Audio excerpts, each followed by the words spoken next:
మా ఇంట్లో ఉగాది పచ్చడి. అందరి ఇంట్లో లిక్విడ్ ఫామ్ ఉంటుంది కదా, మా ఇంట్లో సాలిడ్ ఫామ్. మా దాంట్లో 4 టైప్సే ఉంటాయి: మామిడికాయలు, బెల్లం, పువ్వు, కొబ్బరి యాడ్ చేయాలి.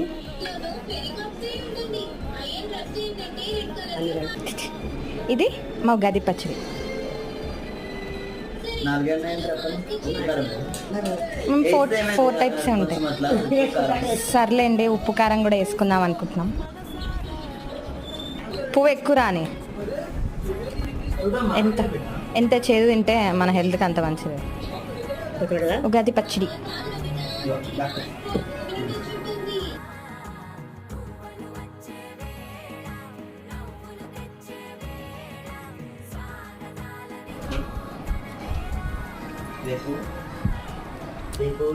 అన్నీ ఈక్వల్గా వచ్చాయి. సో అన్ని ప్రాబ్లమ్స్ ఈక్వల్గా వస్తాయని అర్థం.